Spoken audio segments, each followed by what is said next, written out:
What's up, guys? Welcome back to Rugged Adventures.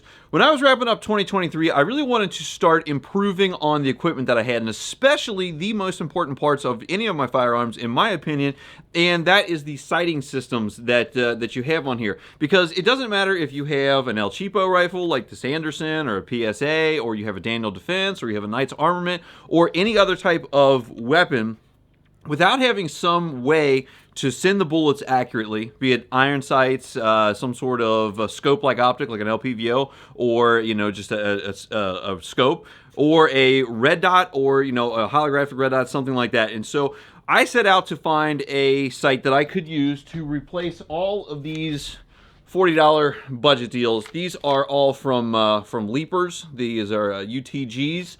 They're the SCP RD40 RGWAs, and these are only like $40. You can get them relatively easily online. They're not a big deal, and actually they have done pretty well with really one notable exception, which we'll get into here in a minute. But I was looking for something that I would not have to worry about breaking, something that had a lot of data on it as far as actual real-world use. And when you're looking for something like that, you're usually looking for something that the military has used, because I am never going to shoot this as much as the folks that do in the military, especially our frontline shooters and our special forces folks that actually use these Eotech sights. Not necessarily this one in particular, which I'll get to why I picked this one here in just a second. But if you wanted data on something, I'm not going to get that from any other run-of-the-mill scope for the most part, or any other run-of-the-mill red dot, or even popular ones. But so that kind of limited me to either the Eotechs, the Aimpoints, or the ACOG. And a lot of those have their own pluses and minuses. For example, the Eotech has had a problem in the past with some legal issues with the military, and some sights coming off with temperature changes and such. The battery life is relatively short on an Eotech, as far as it's like 2,000 to 3,000 hours, versus with an Aimpoint, which is a lot of times 50,000 hours.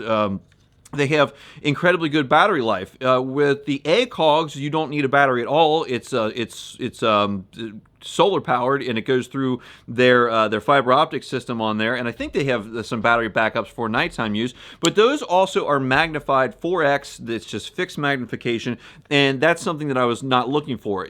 Also, a lot of the really nice aim points and in the ACOG itself are in the $800, $900 to $1,200 range for the ACOG, and that's sort of where I landed on this. This is the Eotech 512. This is just their standard model. It has the AA batteries versus the C123 battery, and that was a big thing for me for picking this, with it having readily available batteries. I can't tell you how much I hate trying to track down specialty batteries. I can go to any store in the United States, and probably worldwide, I would assume, and pick up these AA batteries. So when this thing kills its C123, it's not hard to pick up a replacement.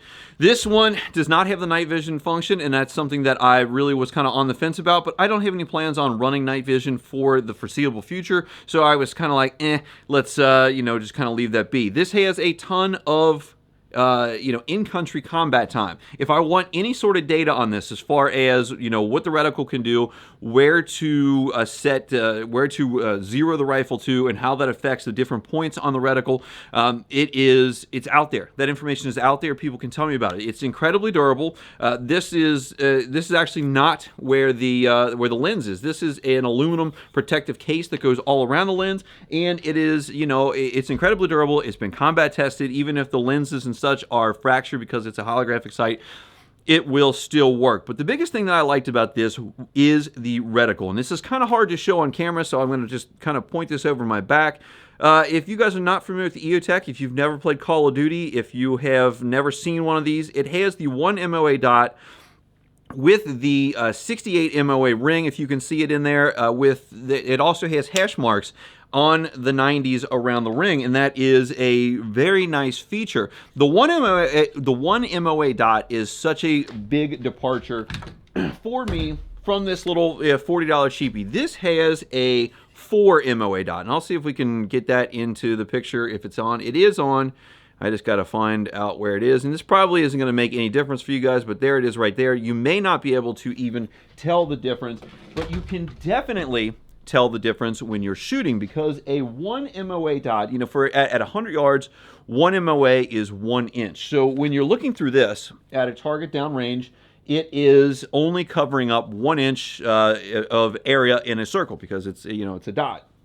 If you were looking through this 100 yards downrange, this is a 4 MOA dot. It's going to be taking up 4 inches of that target. So if you are shooting at, like we have these, I don't know if you guys can see them down there in this shot right there. I'll move the camera just a little bit. Those little white targets there, I believe those are, I think those are 8 inch. They might be 6 inch, but this is going to be covering up about half of that target, whereas this is not even going to be covering up hardly any of it.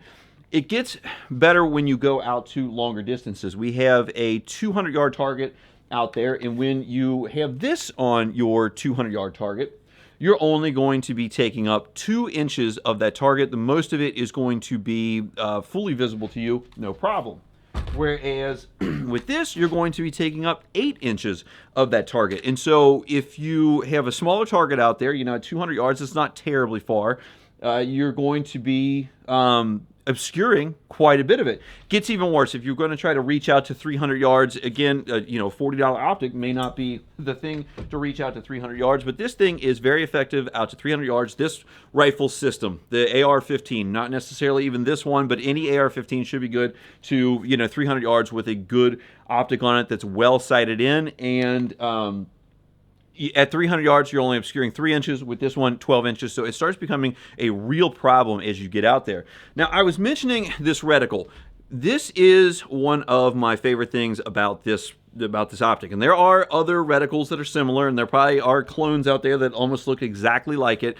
But that 68 MOA ring really helps you out, because they Eotech has on their website that you can use it for ranging. The average person out there worldwide is not a 6'2" male. The average height worldwide is 5'8". And so what they say is that if you can look and see someone and you can put this on them, and if their head and their feet touch that ring right there, you are approximately 100 yards from them.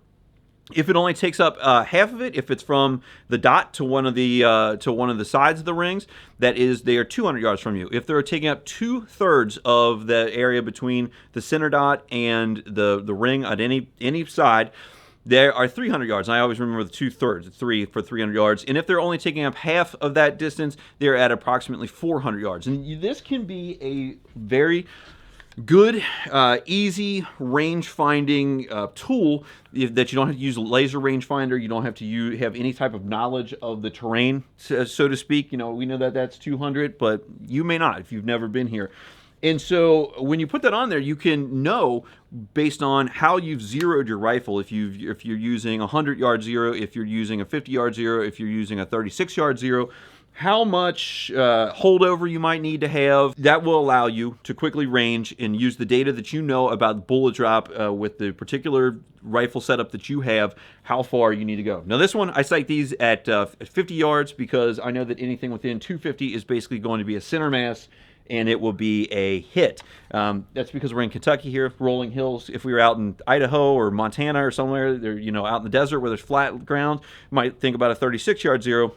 But for these, I just use 50. But the biggest selling point for me with the Eotechs is the price point. This is a world-class optic. This is being used currently by the Special Forces. Maybe not this particular one, but the XPS and EXPS that use the C123. This one does take up a little bit more of your rail. If you have, you know, other things that you want to put on, you want to put a PEC 15 laser designator or whatever, you want to put a flip-up magnifier, which this one will work with. I can push this a little bit more forward, or I can put a railed foregrip on here, a floating barrel, and it will work. But the price point of this is only $400 is what I was able to get it on sale. And even the high-end ones, the ones that have the night vision capability, those are only running up into the $700 to $800 range. So in my opinion, it is a tremendous value for a world-class optic that you can get and use, and it's very easy to use. Almost with this having this ring around here like this one, which is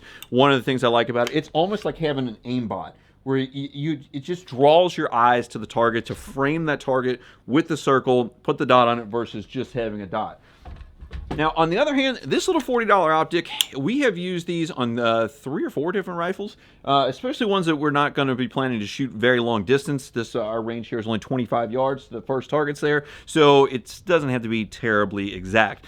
But the biggest problem I had with these is I found I had a lot of problems getting them on target. Like the dials here, the turrets, they didn't necessarily go with the math. And so what I ended up having to do was just walk them onto the target, shoot a group, move it a lot, or just kind of screw with it until it was able to always be on target. But since then, and we've shot that on this is a 300 Blackout. We shot that with the 458 SOCOM. I've shot another one on my AK-47, and these have actually held their zero fairly well, at least for a 25 to 100 yard shot. And so, you know, I can't really say anything bad about these for the price point, but if you are looking to put a nice optic on your rifle and you're not looking to spend $600-700 or $1,000 or more than that, these Eotechs are pretty sharp. And again, you know, they're being used all around the world by people who are using these in life or death situations, that are going out and doing the business of you and I on our behalf, and they're combat tested, proven. There's a ton of data on there, and for me, so far, this has been the favorite red dot that I have ever used. I really don't have much else to say about that, other than I did forget to mention that even when you're sighting these things in, user-friendly, you don't have to have tools, you don't have to have micro screwdrivers or anything like that. You can use a bullet. It just gets right there into that very large screw. You can turn it. It's I really don't have you know, much bad to say about these things, other than, you know, I wish they were a little bit more cheaper, and I wish that the batteries last a little bit longer, but just something to be cognizant of. If you're not in combat, it's probably not really that big a deal. So guys, if you like this, you got some value out of it, give me a thumbs up there, subscribe to the channel if you haven't been here before. I appreciate you watching today. I'll see you in the next one.